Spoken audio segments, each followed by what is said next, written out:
because would it be a Bose song or a Shamrock Rovers song? No, I'm not going down that road. Nope.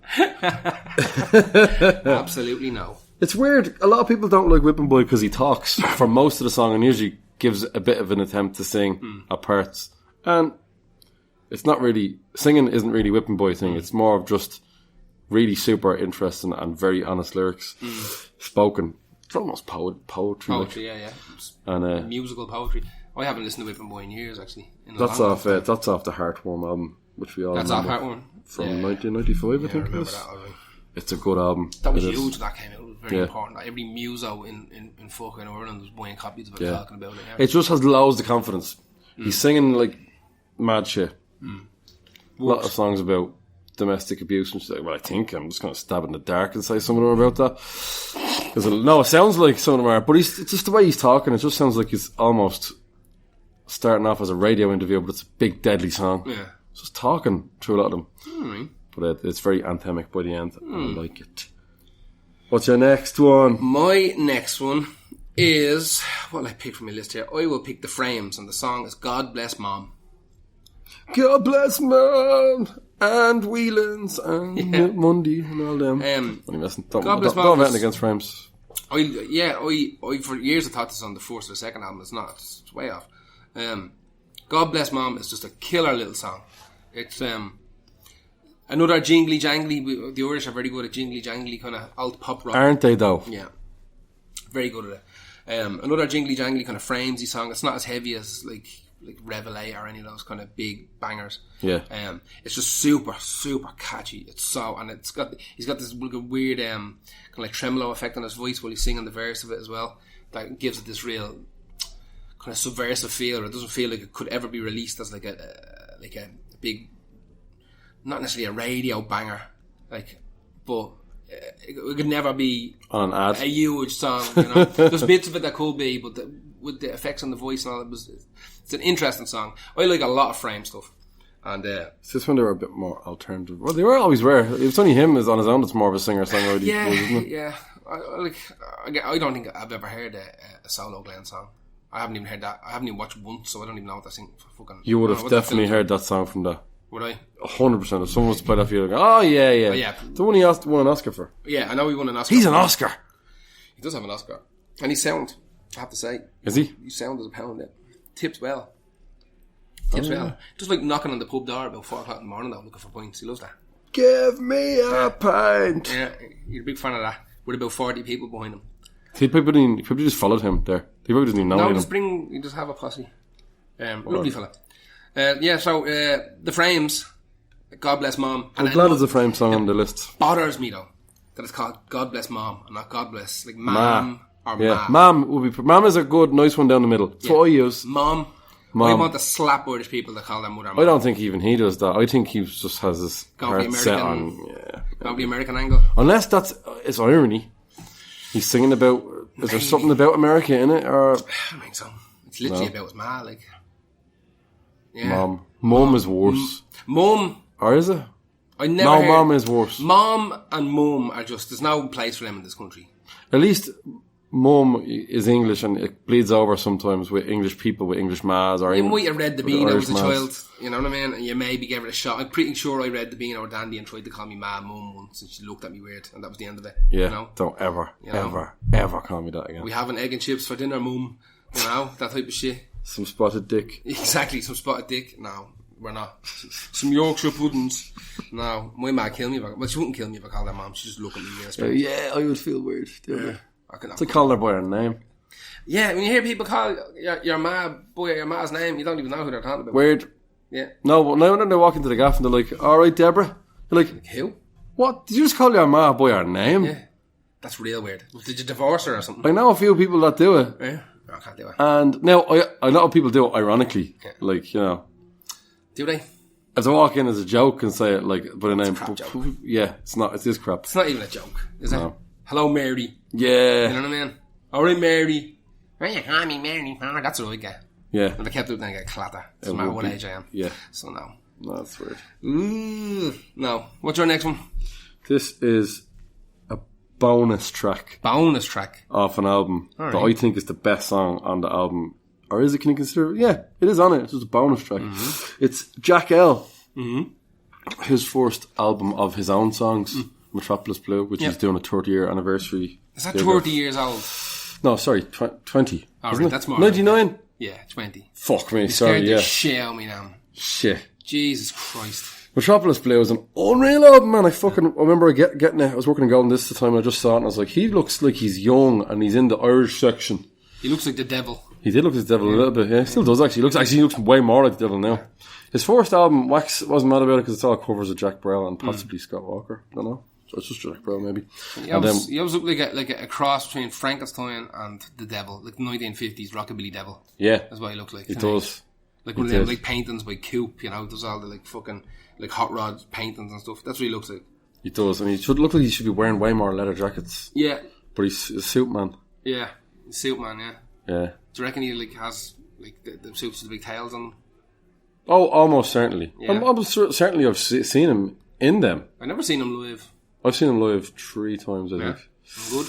He's amazing live. He's incredible. And he's one of the hardest workers. He's selling out gigs in England all the time. You know people like up and down like in big venues, and he's plays with Jules Holland a lot. Alright. Because he never stopped working. Working. But that Metropolis Blue album, I swear to God, the first time I heard it, I was like, there was parts of it that sounded like alternative rock, and it's croonery, and it's just real. It's very sexy. But this song is called "Taste of Fall," and it's the first bonus. Taste of Fall. Yeah. All right. I like the season. I think so. It has to be because fall. There we go again. Is Mum and Fall, and we don't really have a fall here. But I remember like the first time I got this album, I don't think Taste of Fall was on it. I think some deluxe repackaging. I owned the album twice. I can't remember what happened to the first one. I could be wrong. Taste of Fall could have always been on it. It's a bonus song, but it kicks. It's just it sounds like they spent a whole lot of money on all the orchestration of it and all. It's really high tempo and it's really fast and it goes really high. It's really soaring, epic. One of those big epic songs. I can see why it doesn't fit on the album because it's too big of a song, so they stuck it on the end. But it just has everything. Lovely little piano. I've never heard it. I don't know anything about it. I can't imagine even a lot of Jack L fans might not know it. It's because a lot of people don't know a lot of stuff off of Metropolis Blue, I think, because now he's singing much more easier to listen to stuff. But it's weird that I wanted to put a Jack L song. Sorry, it's not weird that I want. Yeah, it's not weird that I want to put a Jack L song on it, but I had to. There's loads of ones I could put on that people would instantly go, I either know that or else, that's nice. But there's something about this song, and this is my list, and well, our list is my choice in our list. So fuck you, so like fuck it. Taste of Fall has got on that, and it's a big, big song. It's a very big song. Okay, right. My next one is the band are Ash, who everybody knows, and the song is Kung Fu. And again, I know they're better songs, but for some reason, Kung Fu was just a little belter of a song. So there's no point of us making the best of lists. No, there's no point. These are our choices. Yeah. But and we'll have to do another one of these, I'm thinking. The more I think about it, like I struggle to cut that list down. Oh, yeah. I think I struggled to fill it. Did you? Well then. Yeah, but that's because I had like fucking 10 minutes to do it, lad. Yeah. But Kung Fu... He means he had loads of time and it's considering we want you to be interested I've been busy. I've been busy. Ash... from the north. When they first came out, they had like Girl from Mars and it's grand. It's overplayed though. You know what I mean? It's dead. Kung Fu was nearly as overplayed. Is that off the album afterwards? Yeah. Yeah. I think I know the song you're talking about. It's a song about Jackie Chan and Kung Fu. Like, literally, it's about Kung Fu. And it's just this killer little high tempo punk rock kind of garage song, and it's perfect. It's perfect. I don't like my Ash to have orchestras and strings in a like. You are a shining light. Does that have it in it? They're an album called Nuclear Sounds that I liked as well, and that was where it started getting maybe a little bit more kind of proggy, a little bit more advanced, away from the 3-chord kind of punk rocky roots.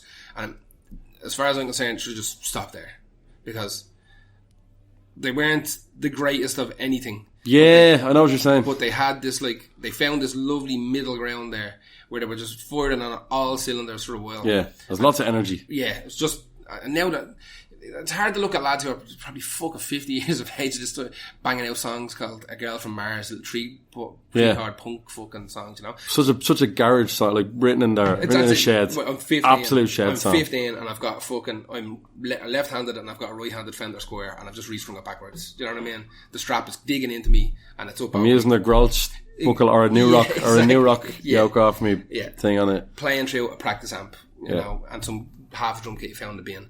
Like, that's perfect to start off with, and you obviously have to advance past that. But there comes a time where the band just hits a little pinnacle for me. Yeah. And that, again, that's a personal choice. The band should always keep going in the direction they want to go in and keep getting bigger and better and advancing. They should have trying new things. Yeah. That doesn't mean that I have to follow them into that fucking into that gorge. No. You know what I mean? And I almost feel like Silverchair did the right way for the most part. In that sense, they started off very young, very naive music at the start. Although it was still it was less fun than that.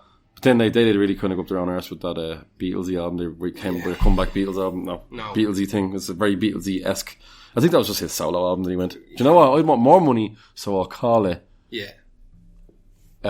thing. What band? Fucking Bananas in Pyjamas. Bananas in Pyjamas. Yeah. Nirvana in Pyjamas. Nirvana Fuck, in Pyjamas. that would have been better if I had got that right. Time. That's Nirvana in Pyjamas, is what they were called. I always drew a line between them and Ash. Not drew a line, but like kind of put them in the same thing. Yeah. They started off with those songs, but then Silverchair went off to make better music, I think, than Ash did. Ash kind of started to sound very commercial, didn't it? Did, of course. Did it? Of course it did. I mean, once something gets big, it's over. Yeah. They can go, do you want to go back to shit guitars, or do you want to go to endorsements where you literally get to walk into a shop and go, get that. Yeah. Actually, that's just a small part of it. One of the best stories I ever heard was a band, I know you're not mad into them. I'm on the fence. I think they have some great stuff and some terrible stuff. NoFX. Actually, I have more respect for them than most other people in their genres. Yeah. Musically, I like his voice. You know what, man? Pop punk, I can get by if the voice is manageable. Yeah. And his is very manageable. Yeah, because it's different. A little bit lower. Works. Same with Descendants. It's a bit lower. But he's got they done an album and they were huge. They fucking sold millions of albums. They were on the crest of this whole big kind of Offspring smash Green Day Dookie thing. And they released a bunch of albums making mad money. He opened the record label. I was going to show you. And they decided one day that they wanted to go back to their roots. So they walked around with nothing. They walked around to a recording studio around the corner from them. Walked in and found some little gang of fucking like 17-year-old kids recording a little punk rock demo in the studio.